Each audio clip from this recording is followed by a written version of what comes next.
Hi everyone, good morning. Welcome back to Quarantine Chemistry. My name is Kaylee Moreland and I'm the STEM Program Coordinator at Washington Carnegie Public Library, and this week is National Library Week. I'm going to give us a little time for people to join, and then good morning Amanda, good morning, thanks for joining me. I'm going to try to interact with you guys. So if you want to leave comments down below about what's going on with the projects, I'll try to watch them and respond to you. Sorry about my hair. I'm going to push it out of my face a little bit.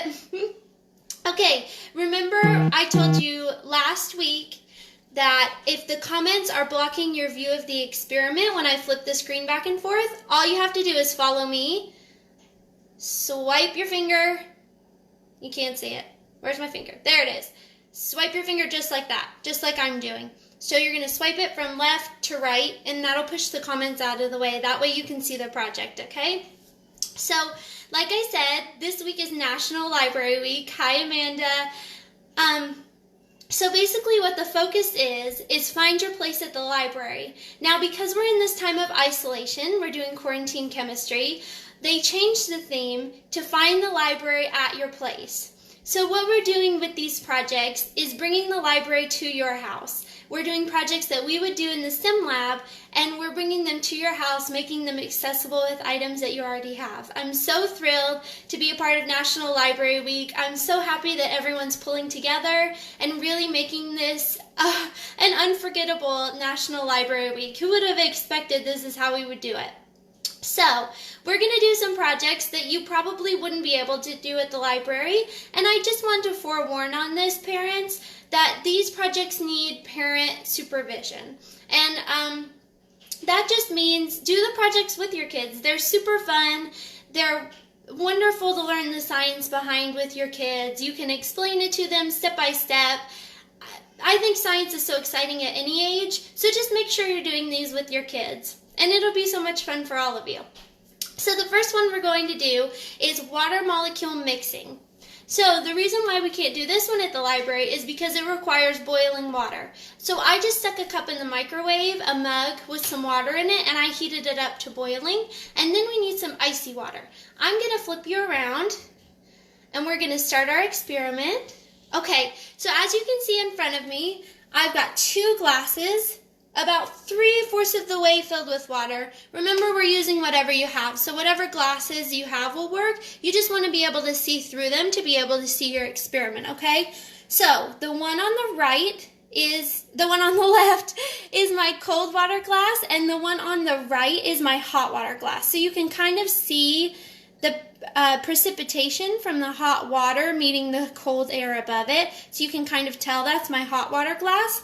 So what we're going to do is we're going to add a couple drops of food coloring into our glasses. So we're going to add one over here, and we're going to add one over here. We're going to check out the difference. Can you already tell the difference in these? Remember, swipe from left to right on the comments if you need to see better. So I'm going to go ahead and swipe those real quick. So as you can see with the cold water one, look. It's dropped to the bottom. You can see the full drop. It's not really moving around, but look at the hot water one. See how it's really mixing in there? It's still got some at the bottom, but it's really mixing into our water over there. Now, let's add another color. We'll just make this a little more fun. So I've got blue now. So I did red, and now I'm going to do blue. Just 1 drop. And 1 drop over here. Okay, and let's see what happens. Again, you can see an immediate difference in this. The blue has again followed that line down to the bottom of the glass, and it's sitting on the bottom. And over here, our blue tendrils are kind of going into the water, and we're getting a really nice purple. Now, this happens because the molecules in the hot water are moving super fast, and they're bouncing off of each other. Remember, we talked about last week that you need heat for an experiment. They like the energy. It makes them move faster. It makes chemical reactions happen faster. So as they're moving around, as they're bouncing off of each other, it's taking our food coloring and it's bouncing it around as well. So it's making it mix faster.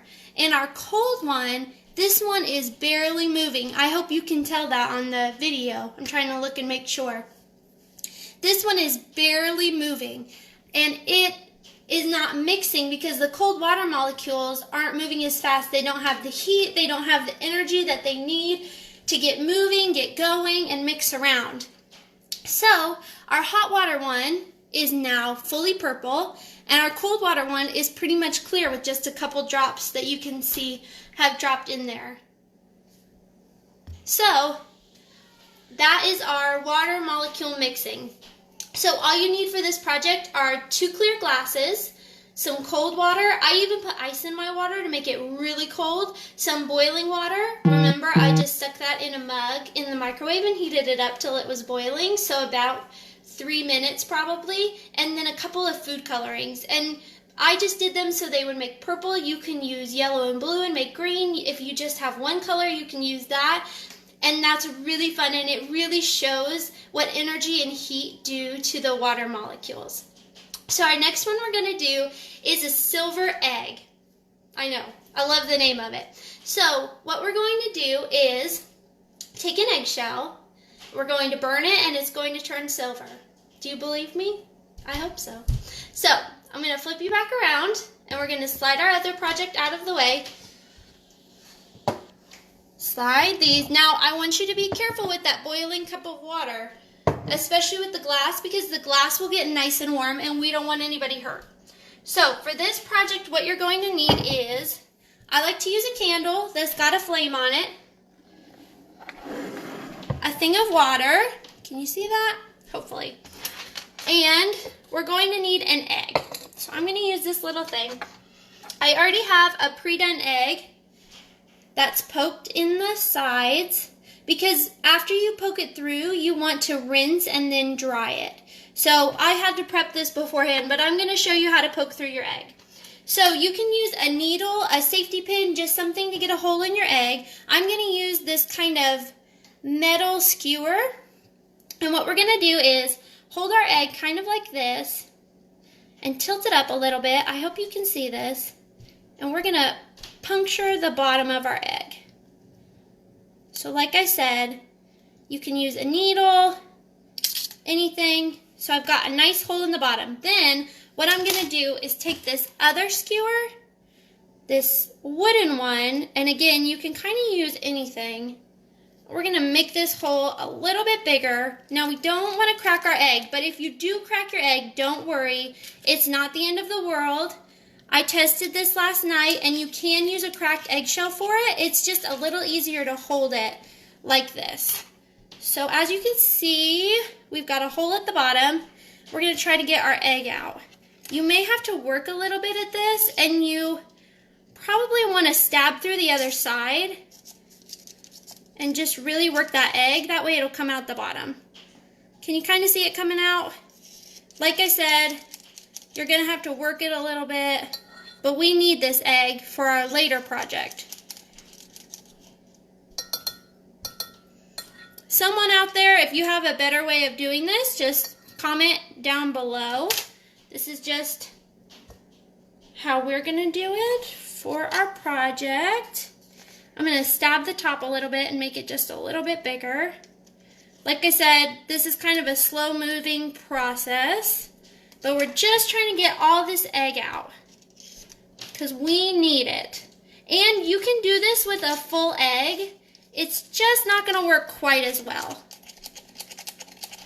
So see, I'm kind of working it around there. And we're getting it into the glass. I've got a little eggshell in my glass, but that's okay. I'll pull it out before our next project.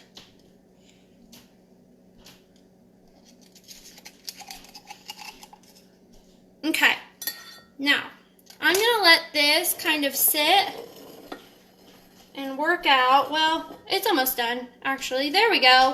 Okay, can you see that now? See our eggs fully come out? There we go. It just took a minute. Got to give it a few shakes.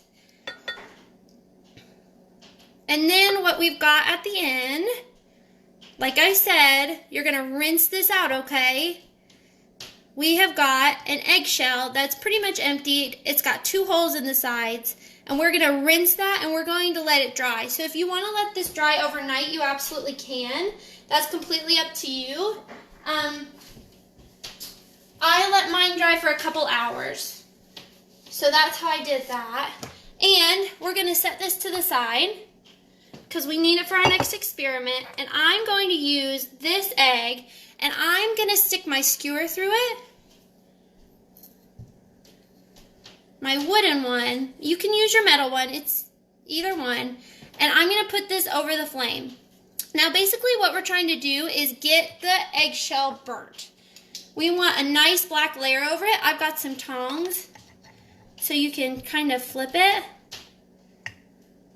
You can hold the tongs over it as well if it doesn't feel like it's getting very burnt.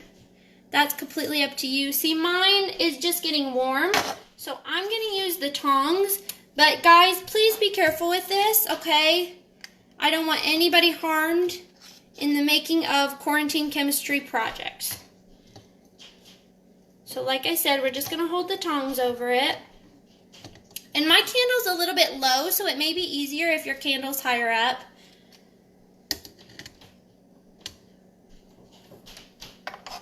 We're having some technical difficulties today. That's okay. I want you guys to know, I've seen a couple posts where people have had problems with the experiments. And I want you to know that I practice these experiments before I do them on camera. And they do not always go the best for me. I sometimes have to redo these 3 or 4 times before I get them right, or I do a project that I think will be really great on camera and then it doesn't work out. And that's just kind of how the cookie crumbles with this. Not all projects are going to be perfect. And that's part of chemistry, that's part of experimentation. Nothing ever goes exactly how you think it's going to go unless you do it multiple times. Okay, so see, this is starting to get a little bit brown. It's a little bit time consuming, guys. So you're going to have to hold it over there for a little bit. Remember what I said, if your candle's higher up or if you have a direct flame, like a lighter, it can go even faster. So here's what I'm going to do. We're going to speed this up a little bit. Well, we might. We're just going to burn this. We're being very careful. And remember, I've got tongs on here, so they're going to be nice and hot as well.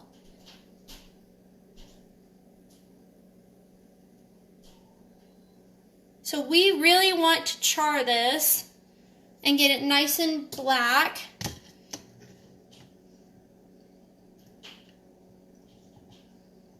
All right. Okay, guys, here's what I'm going to do for you. I did this egg yesterday. See how black it is? So maybe if you have an eggshell, that might be easier. I've got part of an eggshell over here. And also, you can use white or brown eggs. See how it's broken? And then I can get it really close to this. This may be an easier way to do it. Like I said, experiment on your own. Find out what works best for you. See how black that is already? Let's just say you can crack your egg, or you can do it that way. I'm just trying to make sure you guys are really careful with your projects because we do not want anybody injured doing STEM projects. We just want these to be lots and lots of fun. We don't want any harm to come to anyone, and when we're messing with flames, we want to be as careful as we can. But this broken egg with the tongs, see how nice and black it is? That's what we want, okay? So, what we're going to do is move our water to the forefront. We're going to scoot that candle back. And remember, hey, good morning, Molars. How are you? Happy National Library Week, Rebecca. What we're going to do with our burnt egg is drop it in the water. We're going to push it down in there. Okay. Now, I'm going to take you off the stand. Sorry about the back and forth. And I want you to look at my egg. Remember, it was nice and black. I'm going to get my hand in there. You see the silver? Now, when I lift it up, black, put it down, silver. Isn't that cool? Can you see that? I hope so. It's always hard with these projects because I don't know if they're coming across on camera as well as they come across in real life. But you're gonna do this at your own house, right? So, you're seeing my behind the scenes setup. So, what happened with the egg is candles are made from wax, and we all know that, right? When the wax burns, it releases carbon dioxide and water, and we get that nice tar from the flame onto the eggshell. And what happens with that is it forms a layer of soot. Now, soot is kind of what comes out of your chimney when you burn logs and stuff. And it's that really thick black film that comes over stuff, just like on our egg. Hopefully you can see this. There you go. So it's got a nice layer of soot. That soot is blocking any water from getting to the eggshell underneath. And it's forming a layer of air between the soot and the water, which reflects the water and makes it turn silver. So then we end up with a nice silver egg. So I'm sorry that project took a little bit long. If you want to crack your eggshell for our next project, rinse that out and then let it dry. And then you can hold it with the tongs over your candle. If you have a higher up candle, then it'll work for your eggshell to be on a skewer. You just need that flame closer to the candle. Mine wasn't working out like that. Like I said, always experiment with your stuff, okay? I'm going to put you back on the stand. Hopefully I get this right. There we go. Okay, and we're going to start on our next project. Now, like I mentioned before, this is National Library Week. So I wanted to do something a little bit fun, something that we couldn't really do at the library. So we are going to make some food science, and we're going to do a cake. Now, cakes typically take about an hour to bake, but we're going to cut that time down using science. So I'm going to put all my ingredients out here. That way you can see what I've got going on. And I just want you to see my mug. And it says, chop it like it's hot. I just love this mug. I think it's the best. Okay, so I'm going to flip you around real quick. Sorry about the back and forth. I know quarantine chemistry is the one where we flip back and forth all the time. But I have to so you can see the project and then you can see me. So this one, we're going to use something called microwaves, and we're going to speed up the process of making our cake. So we're going to make a chocolate cake. Now I want to forewarn you that if you don't like chocolate, you can cut out the chocolate and add a little bit more vanilla to it, or you can add peanut butter, you can add chocolate chips, you can kind of make this your own. Again, experiment on your own. And National Library Week is really a celebration of all the things that libraries have to offer you. We're so sad that we're closed at this time because we can't interact with you like we want to, but we're so happy to interact with you over Facebook Live, and I hope this cake shows you a little bit of the celebration that we feel having National Library Week with you guys. Okay, so flipping you around, in my mug, I've already got 2 tablespoons of melted butter. You can't really see that. Sorry about that. Let me see if I turn my flash on. There you go. 2 tablespoons of melted butter on the bottom. That's our first one. Then we're going to add 1/4 cup of flour. Now, parents, this is a really good opportunity to talk about measurements with your kids, because when you have a measurement cup like this and you're doing something with baking, you want to make sure that your measurements are right at this line, because baking is really its own science and you don't want your experiment to go wacky. So make sure, this is a great opportunity for some kitchen science. Make sure you get it right on top. I had to pre-measure my ingredients just for this, but I made sure all my measurements were at the top. So 1/4, you can't see with my hand there. Sorry guys. 1/4 cup of flour, and we're just going to add that into our cup. I'm going to make a little bit of a mess, but that's okay. We have got 2 tablespoons of sugar. Add that in. we've got, I feel like I'm on a cooking show a little bit, guys. 2 tablespoons of cocoa powder.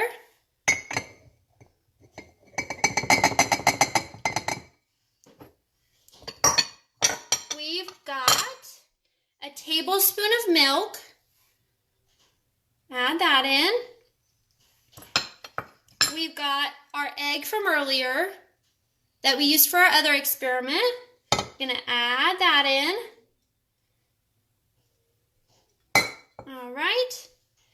We've got a teaspoon of vanilla. And we've got a 1/4 teaspoon of baking powder. Now remember, we've been doing experiments with baking soda, and now we're gonna use some baking powder. All right, we're gonna whisk this up. Now whisks are really great to use for this because it gets everything really mixed up. If you don't have a whisk, you can use a fork, but I'm gonna use this whisk, and I'm just gonna make sure it's really nice and mixed in. And I'll show you the texture before we throw this in the microwave.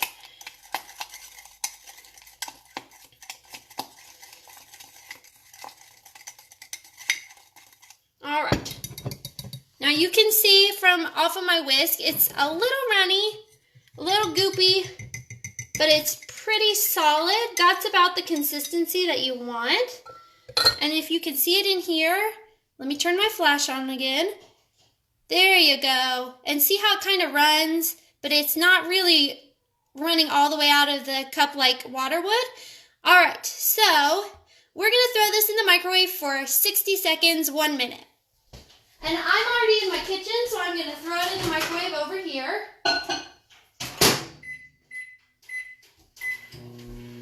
Okay, and you're looking at an empty screen. I feel ya, Kathy. I feel ya. This is a good project, guys. This is fun.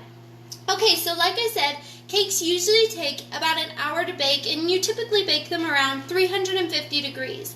Now, we are using a special technology called microwave. Have you guys ever heard of that? Of course you have. I'm sure everyone has a microwave in their kitchen. These were developed to cook food faster. And when we talked about the hot water molecules moving faster in our boiling cup, that is what the microwaves do. They give energy to the water molecules in the food, and they make them move around really fast, and they get them to cook really well. And that's why it's such a great technology, and it's so fast to use for these projects. The baking powder is really important in this because it makes the cake spongy. The baking powder creates gas bubbles. Remember, baking soda and vinegar made those nice bubbles? The baking powder does the same thing in our cake. And it creates gas bubbles within our cake to make it nice and spongy and really fluffy.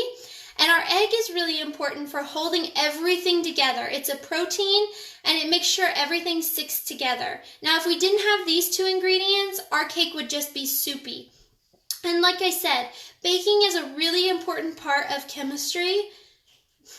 Chemistry is a really important part of baking. I'm telling you what, guys, this isolation, it's getting to my brain. I haven't had enough human interaction.